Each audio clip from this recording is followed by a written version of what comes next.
वर्तमान और भविष्य। बहुत समय पहले की बात है। एक गांव में एक ज्योतिषी रहा करता था।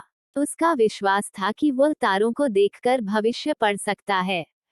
इसलिए वह सारी सारी रात आसमान को ताकता रहता था। गांव वालों के सामने भी वह अपनी इस विद्या के बारे में ढींगे हाँका करता था। एक शाम वह गांव की कच्ची सड़क पर पैदल चलता हुआ अपने घर की ओर जा रहा है। उसकी नजरें आसमान पर चमकते तारों पर जमी हुई थी। वह तारों को देखकर आने वाले समय में क्या छुपा है, यह पढ़ने की कोशिश कर रहा था। तभी अचानक उसका पैर कीचड़ से भरे एक गड्ढे पर पड़ा और वह गड्ढे में जा गिरा।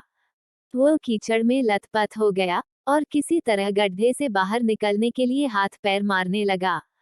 लेकिन एड़ी चोटी का जोर लगाने के बाद भी वह गड्ढे से बाहर नहीं निकल पाया।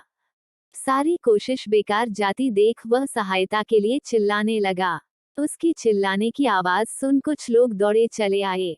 उन्होंने उसे गड्ढे में गिरे देखा तो समझ गए कि आदतवश वह आसमान में तारों को देखकर भविष्य को समझने लगा हुआ होगा और सड़क का गड्ढा उसने नहीं देखा होगा।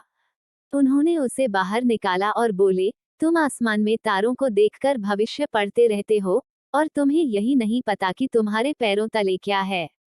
भविष्य की तलाश में मत भटको, जो सामने है उस पर ध्यान दो। भविष्य अपना ख्याल खुद ही रख लेगा। इतना ज्योतिष समझ गया था तुम्हें, तो फिर कैसे तुम्हें पता नहीं चला कि आज तुम्हारे साथ क्या अनहोनी होने वाली है। भविष्य की बाद में देखना, पहले आज को समझ लो और जी लो। इस शिक्षाप्रद कहानी से सीख, हमारा आज ही कल अर्थात भविष्य का निर्माण करता है। इसलिए भविष्य की चिंता छोड़कर आज पर ध्यान केंद्रित कर कर्म करो। आज मन लगाकर कर्म करोगे तो ये कर्म स्वतः भविष्य का निर्माण कर लेंगे।